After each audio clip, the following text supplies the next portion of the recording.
پاکستان میں کرونا کے وار جاری، مزید 25 افراد انتقال کر گئے۔ جاں بحق ہونے والوں کی تعداد 6,968 ہو گئی۔ 24 گھنٹوں کے دوران مزید 1,436 نئے کیس رپورٹ ہوئے۔ فعال کیس 17,408 ہو گئے۔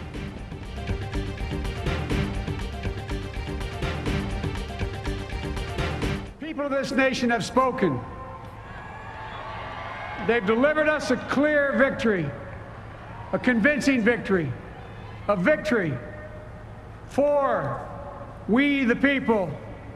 We've won with the most votes ever cast on a presidential ticket in the history of the nation.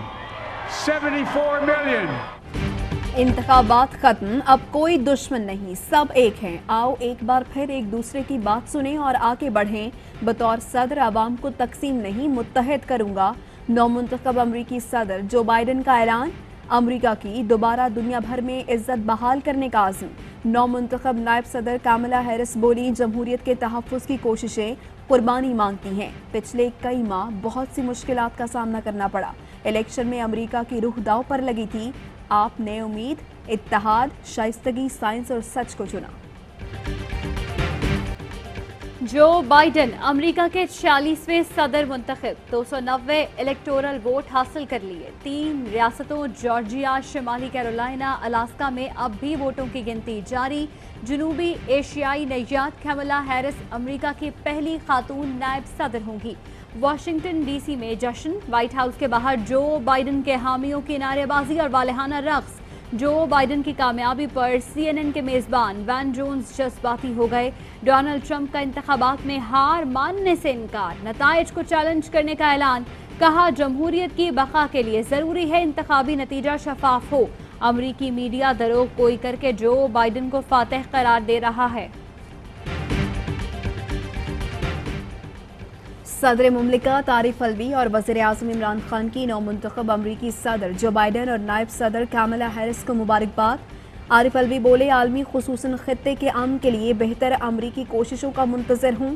وزیر اعظم کا کہنا تھا جو بائیڈن کی طرف سے جمہوریت سے متعلق عالمی سربراہ اجلاس کا منتظر ہوں۔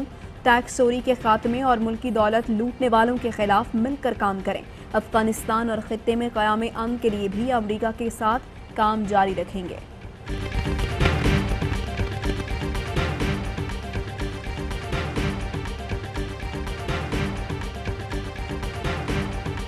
پاک سرزمین پارٹی آج کراچی میں عوامی طاقت کا مظاہرہ کرے گی۔ باغ جناح میں جلسے کی تیاریاں مکمل۔ مصطفیٰ کمال کہتے ہیں ظلم کے خلاف خاموش رہنے والے ظالم کے ساتھی ہوں گے۔ لوگ جلسے کر کے چلے گئے، کراچی کے مسائل کی کسی نے بات نہیں کی۔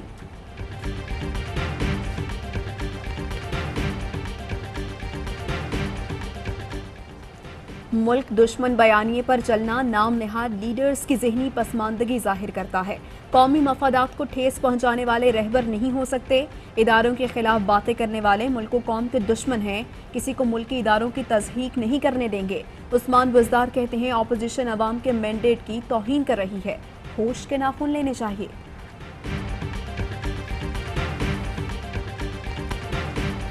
بلاول اپنی ہی دائر کی گئی پٹیشن پر فیصلے کے خلاف ہو گئے۔ گلگت بلتستان چیف کورٹ کا حکم ماننے سے انکار کر دیا۔ بولے گرفتار ہی کیوں نہ کر لیا جائے، گلگت نہیں چھوڑوں گا۔ آج ہنزا میں کارنر میٹنگ سے خطاب کریں گے۔ پیپلز پارٹی نے خود گلگت بلتستان میں ممبران قومی و صوبائی اسمبلی کو سیاسی سرگرمیوں سے روکنے کی پٹیشن دائر کی تھی، جس پر گلگت بلتستان چیف کورٹ نے صوبائی اور قومی اسمبلی کے وزراء، ارکان اور سینیٹرز کو واپس بھیجنے کا حکم جاری کیا، جس کی استدعا پیپلز پارٹی کی پٹیشن میں کی گئی تھی۔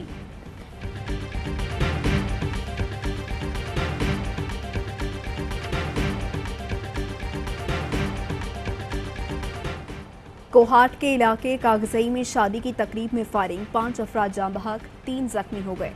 پولیس نے فائرنگ میں ملوث 2 ملزمان کو گرفتار کر لیا۔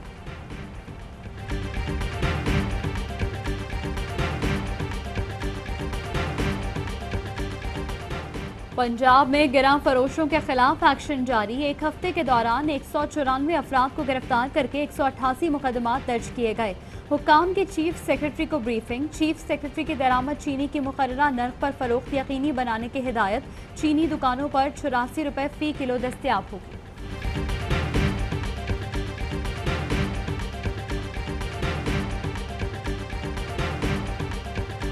اور پاکستان اور زمبابوے کے درمیان دوسرا ٹی20 آج راولپنڈی میں کھیلا جائے گا۔ ٹی20 سیریز کے پہلے میچ میں پاکستان نے گزشتہ روز زمبابوے کو 6 وکٹوں سے شکست دی تھی۔ ہیڈ لائنز آپ نے جانی۔